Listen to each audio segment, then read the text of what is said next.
అందరికీ నమస్కారం సార్. ముఖ్యమంత్రి గారికి కృతజ్ఞతలు సార్ మా నియోజకవర్గం వచ్చినందుకు. యాక్చువల్గా ఇక్కడ హార్టికల్చర్ అనేది చాలా ముందు నుంచి ఎలా జరుగుతుందో అలాగే జరుగుతుందండి. కొత్తగా ఏమి ఇన్నోవేషన్ జరగలేదండి. 1995లో మీరు ముఖ్యమంత్రిగా ఉన్న రోజుల్లో మీరు ఒక మాట చెప్పేవారండి. ఏమనంటే ట్రెంచ్లు కొట్టండి, చెక్ డ్యాములు కట్టండి అంటే అంతా నవ్వుతూ ఉండేవారండి. కానీ నా చిన్నప్పుడు 200 అడుగులు ఉండే బోరు ఈవేళ 450 అడుగులు వెళ్ళింది సార్. ఇవాళ 450 అడుగులకి వెళ్ళింది సార్. 200 ఉండేది సార్. దానికి కారణం ఏంటంటే ఇక్కడ మన ఏరియాకు వచ్చేసరికి 1000 mm వర్షపాతం ఉంది సార్. ఒక ఎకరానికి వచ్చి 4000 మీటర్లు అయితే 40 లక్షల లీటర్ల వాటర్ మన రెయిన్ఫాల్లో తీసుకుంటున్నాం సార్. కానీ ఇక్కడ హై వాటర్ ఇంటెన్సివ్ హార్టికల్చర్ వచ్చి పామాయిల్ సార్. పామాయిల్కి అత్యధికంగా 35 లక్షల లీటర్లు వాటర్ కావాలండి పర్ ఇయర్, పర్ ఎకర్. కానీ ఇక్కడ ఏం చేస్తున్నారంటే ఈ రెయిన్ఫాల్ ఏమవుతుందంటే స్ట్రీమ్స్ అయ్యి, స్ట్రీమ్ నుంచి మళ్ళీ కాలువలు అయ్యి, కాలువల నుంచి మురికి కాలువలు అయ్యి, మురికి కాలువల నుంచి సముద్రంలోకి వెళ్ళిపోతుంది సార్. ఈ విషయం తమరు మీరు గమనించి ఫామ్ పాండ్స్ కి ఒక చిన్న ఐడియా ఉంది సార్. మీరు ఎలా చేస్తే ఒక్క మాట చెప్తాను సార్. అది ఏమైందంటే ప్రతి దాంట్లోనూ వాటర్ స్ట్రీమ్ అవుతుందండి, ప్రతి చేలోనూ. అది హార్టికల్చర్ బాగా ఎక్కువ ఉందండి. అగ్రికల్చర్ అయితే మనం ఏం చేయలేమండి. అది ఏదైతే చివరికి వస్తుందో ప్రతి 5 acres ఒక ఫామ్ పాండ్ చేసి దాంట్లో దాన్ని హార్వెస్ట్ చేసి, జనరల్గా మనకి 12 నెలల కాలంలో 6 నెలలు వాటర్ ఉంటుంది sir. From June to November to May వచ్చేసరికి డ్రై ఉంటుంది సార్. ఆ డ్రై టైంలో ఈ హార్టికల్చర్లో డ్రై మ్యాటర్ ఉంటుంది సార్. ప్రతి ఎకరానికి 2 టన్నుల డ్రై మ్యాటర్ వస్తుంది సార్ ఆన్ అన్ యావరేజ్. దీన్ని ఏదైనా కల్చరైజ్ చేసి దాన్ని బ్యాక్టీరియల్ కల్చర్ చేసి డికంపోజ్ చేస్తే అక్కడే మైక్రోబియల్ యాక్టివిటీ పెరిగి మళ్ళీ మనం ఆ చేలోనే వాడుకుని ఎరువులు, యూరియా ఇవన్నీ కూడా తగ్గించే అవకాశం ఉంది సార్. ఇది అంటే మా అవగాహన సార్. మేము పాటిస్తున్నామండి.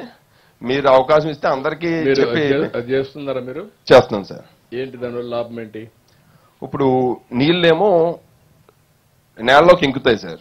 సో వాటర్ టేబుల్ పెరుగుతుంది సార్, నెంబర్ 1. నెంబర్ 2 వచ్చి మైక్రోబియల్ యాక్టివిటీ పెరిగిన ఎరువు మన వాటికే పనిచేస్తుంది సార్, మన చేనుకే పని. ఎంతవరకు ఎరువుల వాడకం తగ్గుతా ఉంది, ఖర్చు తగ్గుతా ఉంది దానివల్ల? మేము ఫస్ట్ ఇయర్ 75% ఇది చేసాం sir, chemical fertiliser. Second year 50% అండి.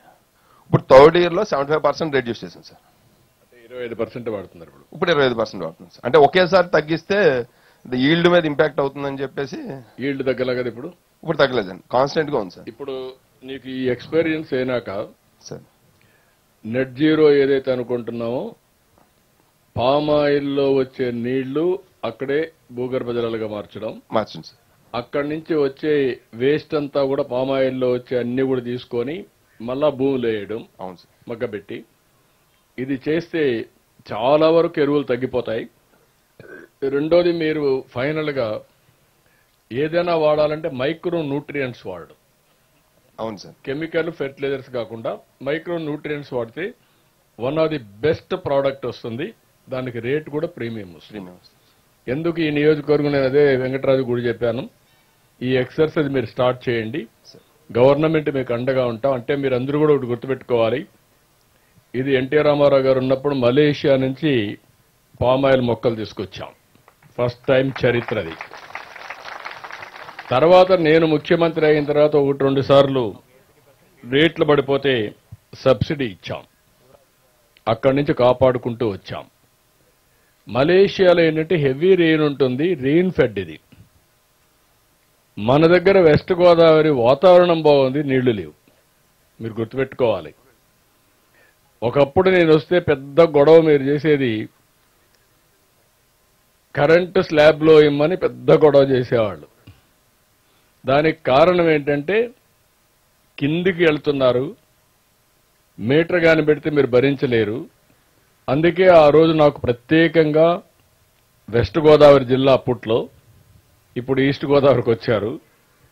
ఆ రోజు నేను చూస్తే మిమ్మల్ని అందరినీ చాలా వరకు ఈ మెట్ట ప్రాంతాలంతా ఒక ఎత్తు.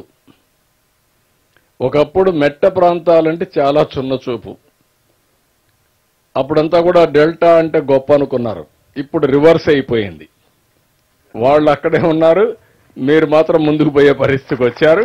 దానికి కారణం ఒక్క నిర్ణయం, చరిత్రలో పామాయిల్.